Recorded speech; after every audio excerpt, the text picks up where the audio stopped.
Guys, আজকে আমি খাতায় যা আঁকবো আমার বোন যদি তাই খেতে পারে, ও খাতায় যা আঁকবে আমি ওকে তাই খাওয়াবো। সত্যি? সত্যি। তো দিয়াকে আঁকার জন্য খাতা আর পেন দিয়ে দিলাম, ভালো কিছু আঁকবি কিন্তু। হুম।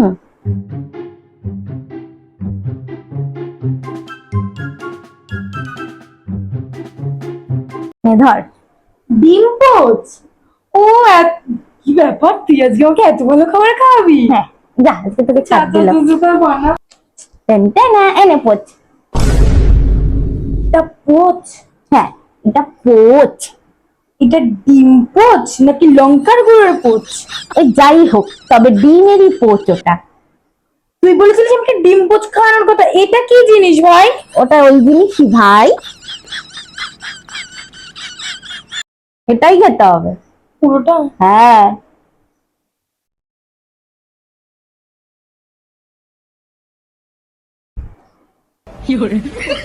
ভীষণ ঝাল না? ঝালে ওর অবস্থা শেষ গাইস। ঝালটা অন্তত দে। সকালে আমার অবস্থা কি হবে? কেক ভেঙে ফেল।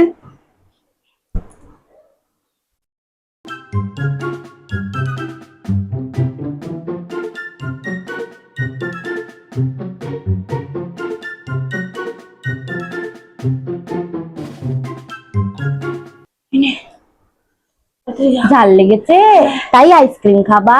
হ্যাঁ তাতেই যা। Cornet ice cream. ও এ তো কোনো ব্যাপারই না। তুই যা না। আরে এটা আমার ঘরেই আছে। তারপর ফ্রিজ থেকে আইসক্রিমটা বের করে ওর কাছে গিয়ে দিয়ে দিলাম। এ নিচে ফেলছিস কেন রে? পরিষ্কার করবি তুই। হ্যাঁ লীলা, দেখো কাগজের আইসক্রিমটাও ছাড়ছে না গাইস। হ্যাঁ তুই তো কিনিস নি, কিনেছি তো আমি। তো গাইস, ওর কথা মতো ওকে আমি আইসক্রিম দিয়ে দিলাম। তো ভিডিওটা যদি তোমাদের ভালো লেগে থাকে বেশি বেশি করে লাইক করো, কমেন্ট করো আর শেয়ার করে দাও। আর আমার চ্যানেলটাকে সাবস্ক্রাইব করতে কিন্তু ভুলো না। আর হ্যাঁ বলো তো, দেখো গাইস কেমন ডিস্টার্ব করে। আর বলো তো ওকে আর কি কি খাওয়ানো যায়?